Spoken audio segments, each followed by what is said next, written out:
کہ اللہ تعالیٰ فرماتا ہے کہ تمہیں خواہشات کی لذتوں نے دیوانہ بنایا ہوا ہے، تمہیں دنیا کی لذتوں نے دیوانہ بنایا ہوا ہے، اور ان دنیا کی لذتوں میں سب سے پہلے عورت ہے، اور اس میں کوئی شک نہیں ہے کہ اس دنیا کی سب سے خوبصورت چیز عورت ہے۔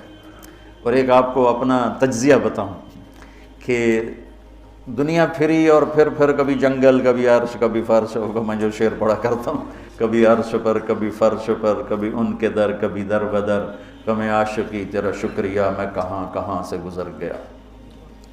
دنیا میں انسان کے علاوہ جتنے نر ہیں وہ بہت خوبصورت اور مادی انتہائی تھکی ہوئی، چوڑی۔ مور دیکھا ہے؟ مور نر دیکھا ہے؟ کیا اس کے پر، کیا اس کی شان، کیا اس کا حسن، اور مور نہیں ویکھی مری ہوئی چوئی دی طرح۔ گھوڑے کو دیکھو، میرے والد صاحب گھوڑے رکھا کرتے تھے، تو ہم چھوٹے چھوٹے ہوتے تھے تو جو نر گھوڑے ہوتے تھے ایسے ان کا سر اٹھتا، اور گھوڑیاں ہی کرتی ہوتی تو ساری، حتیٰ کہ چوہا بھی سونا ہوتا ہے چوئی نہ دے۔ نر کبوتر دیکھو، مادہ کبوتر دیکھو، نر شیر دیکھو، شیر نہیں دیکھو، کھوتا بھی سونا ہے کھوتی نہ دے۔ یہ میرا ایک تجزیہ ہے کہ انسان کے سوا جتنی مخلوق جاندار، اس میں نر خوبصورت ہے، مادہ اس کے مقابلے میں بالکل مٹھی، اور انسانوں میں اس کے برعکس ہے، اس میں مادہ خوبصورت ہے، نر اس کے مقابلے میں نوکر ہی لگتا ہے بیچارہ۔ اللہ نے عورت کو حسین بنایا ہے، مرد سے زیادہ حسین اللہ نے عورت کو بنایا ہے، اور جنت کی بھی سب سے بڑی نعمت اللہ کی رضا اور نبیوں کا پڑوس اور اللہ کا دیدار، جو ایک روحانی نعمتیں ہیں۔ اس کے بعد جو جنت کی سب سے بڑی نعمت ہے وہ جنت کی نیک عورت ہے، جنت کی حور ہے۔ اس سے بابا آدم علیہ السلام جو جنت میں اداس پھرتے تھے، جب ماں جی آئے تو ٹھر پائے آدم علیہ السلام، خوش ہو گئے، واہ واہ جوڑی بن گئے، جوٹی دار آ گیا۔ اور یہ بات تو آپ سب کو معلوم ہے کہ اللہ نے یوسف علیہ السلام کو سب سے حسین بنایا، لیکن یہ بات کم معلوم ہے کہ عورتوں میں سب سے حسین اللہ نے حوا کو بنایا، ایسے حوا۔ آج تک کوئی عورت ایسی خوبصورت نہیں پیدا کی گئی جیسے اللہ تعالیٰ نے حضرت حوا کو پیدا کی۔ تو انسانی لذتوں میں سب سے بڑی لذت، سب سے بڑی خواہش وہ اللہ نے عورت، نیک عورت دنیا کی سب سے بڑی نعمت ہے۔ الدنیا کلھا متاع وخیر متاعها المرأة الصالحة، دنیا چند روزہ ساز و سامان ہے، اور اس میں سب سے اعلیٰ درجے کا ساز و سامان نیک عورت ہے، نیک عورت ہے، جس سے زندگی کی رونق ہے، جس سے زندگی میں حسن ہے، جس سے زندگی میں جمال ہے۔ عربوں میں دستور تھا مار پٹائی کا، تو جب مدینہ میں ایک ریاست قائم ہو گئی تو عورتوں نے آ کے شکایت کی ہمارے خامد ہمیں مارتے ہیں، تو آپ نے ممبر پر کھڑے ہو کر غضبناک انداز میں کہا، جو عورتوں پہ ہاتھ اٹھاتے ہیں ان میں کوئی انسانیت نہیں۔ اس قدر شدید ڈانٹ پلائی، جو عورت پہ ہاتھ اٹھاتا ہے اس میں کوئی انسانیت نہیں، لا خیر فیہ، کوئی انسانیت نہیں ان۔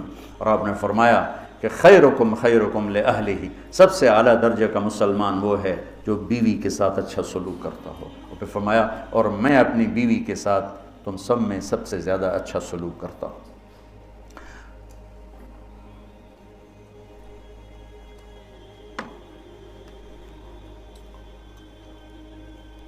آپ نے 9 گھر آباد کیے جب آپ دنیا سے گئے، 9 بیویاں تھیں، اور کسی گھر میں روٹی نہیں کھانے کو، دودھ نہیں پینے کو، دوا نہیں لینے کو، اور بیویاں قربان ہو رہی ہیں، صدقے واری جا رہی ہیں۔ کس بات پر؟ آپ کے اخلاق، آپ کا حسن سلوک، آپ کا اظہار محبت، آپ کی رواداری، آپ کا انصاف، آپ کی دلداری۔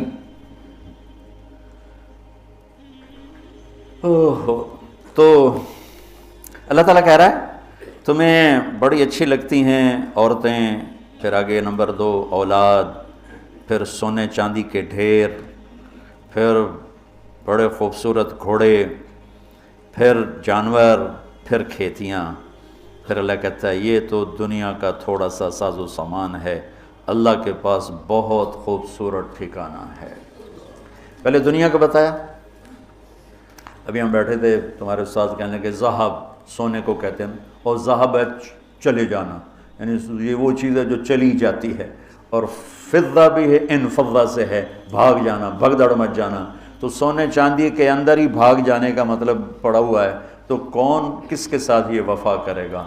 لیکن انسان کی کمزوری اللہ نے بتائی کہ تمہیں عشق ہے، تمہیں تمہاری خواہش ہے میری بیوی ایسی ہو، میرے بچے ایسے ہوں، میرے پاس سونے چاندی کے ڈھیر ہوں، اور میرے پاس سواریاں ہوں، گھوڑے ہوں، میرے پاس لینڈ کروزر ہو، میرے پاس مرسڈیز ہو، میرے بڑے کھیت ہوں، بڑا زمیندارہ ہو، بڑا میرا ڈیرا ہو۔ یہ سارے تمہارے اندر کے خیالات ہیں جو اندر جنم لیتے رہتے ہیں، لیکن لو بھی لوگے تو کب تک لوگے؟ شیر شاہ سوری نے جب دلی کو فتح کیا، بہت اچھا بادشاہ تھا، بہت اچھا بادشاہ، تو وہ کہنے لگا ہائے افسوس، میرے سر پہ حکومت کا سورج اس وقت چمکا ہے جب میری اپنی زندگی کا سورج غروب ہونے والا ہے۔ 60 سال کی عمر میں اس نے فتح کیا دہلی کو، اور 66 سال کی عمر میں فوت ہو گیا۔ تو یہ ساری چیزیں کسی کو مل جائیں، پیدائشی طور پر مل جائیں، وقت کتنا ہے؟ 60 70۔ زیادہ بوڑھا ہو جائے تو اولاد ہی تنگ پہ جانے۔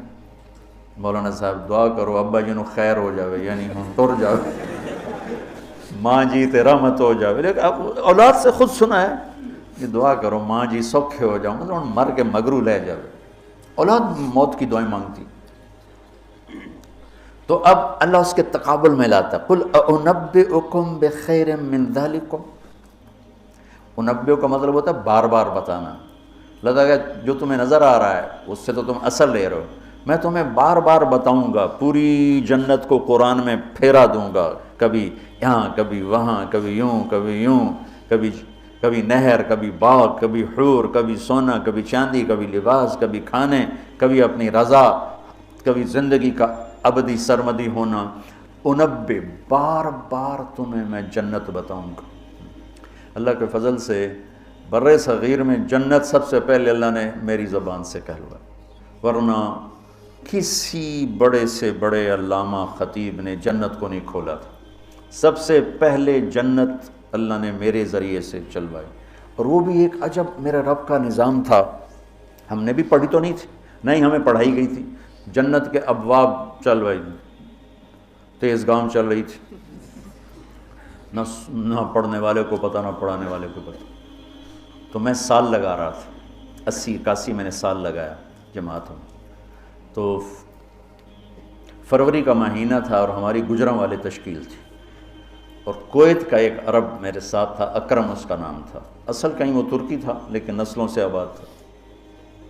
تو مجھ سے ایک دن کہنے لگا تو نے حادی الارواح الی بلاد الافراح یہ پڑھی ہے؟ یقین مانو میں نے کہا یہ کیا ہوتا ہے؟ وہ نام عجیب ہے نا، حادی الارواح الی بلاد الافراح۔ حادی وہ حدی سے ہے، یحدو سے، وہ جو اونٹ کے لیے حدی ہوتی تھی نا، اونٹ کے لیے نغمہ ہوتا تھا، اونٹ تیز ہوتا تھا، تو روحوں کا وہ نغمہ جو انہیں خوشیوں کے شہر کی طرف لے جائے۔ مجھے پہلے سمجھ میں نہیں، میں نے کہا کیا کہہ رہے ہو، یہ کیا ہے؟ کہنے لگا کتاب ہے۔ میں نے کہا اچھا کتاب کس کی؟ کہا ابن القیم کی۔ میں نے کہا میں نے تو آج نام سنا ہے۔ کہا میں واپس تمہیں چلتے ہیں نا رائمنڈ، تو میرے وہاں پڑی ہے امانت میں تمہیں دوں گا۔ تو ہماری 10 دن کی تشکیل تھی، ہم واپس آئے تو اس نے مجھے وہ کتاب پکڑائی، میں نے اس کو پڑھنا شروع کی۔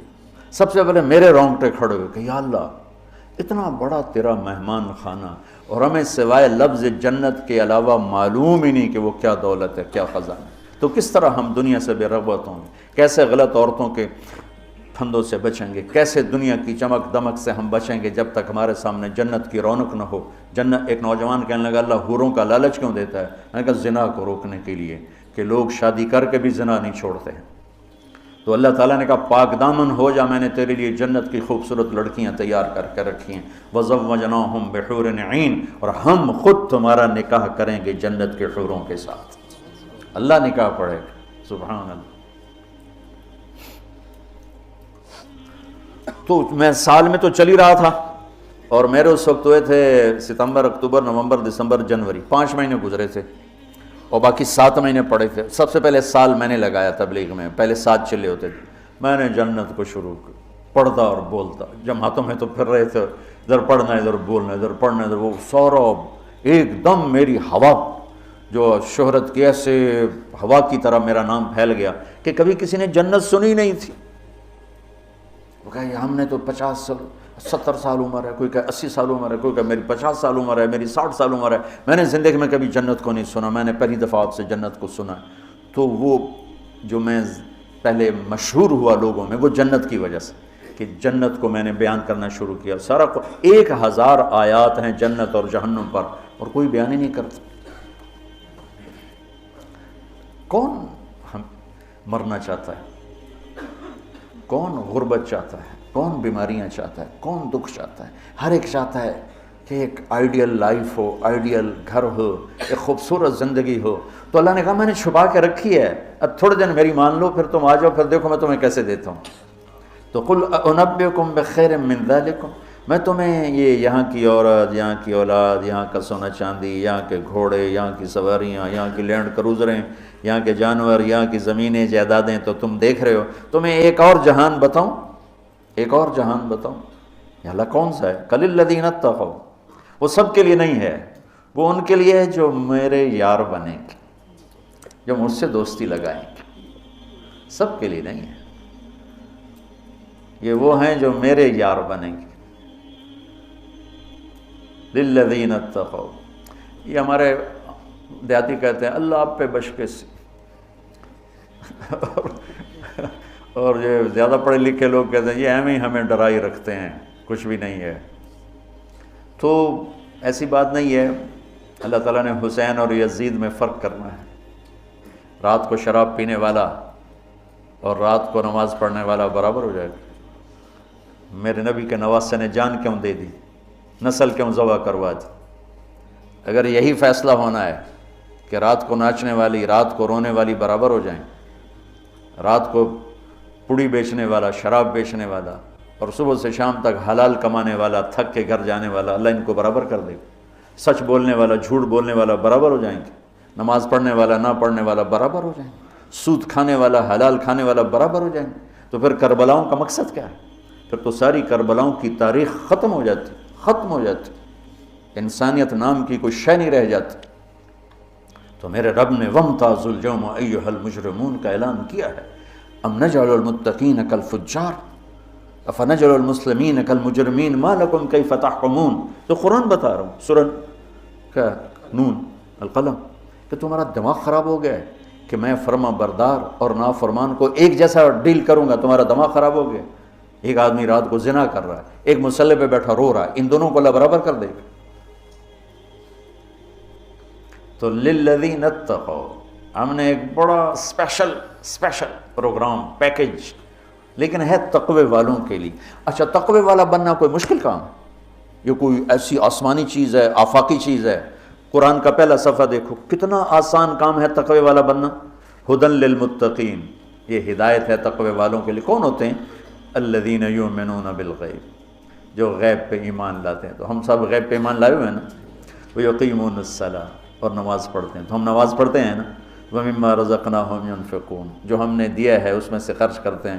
تو وہ خرچ کرتے تو ہوگے نا، مولوی ہوتا تو بخیل ہے تو چلو کوئی تھوڑا بہت تو خرچ کرتے ہوگے نا. والذین یؤمنون بما انزل الیک، جو قرآن پہ ایمان لائے. وما انزل من قبلک، جو تورات زبور انجیل پہ ایمان لائے. بتاؤ اس میں سے کون سی سا مشکل ہے؟ ایمان لانے میں پھر ساری شرطیں آ جائیں گی نا.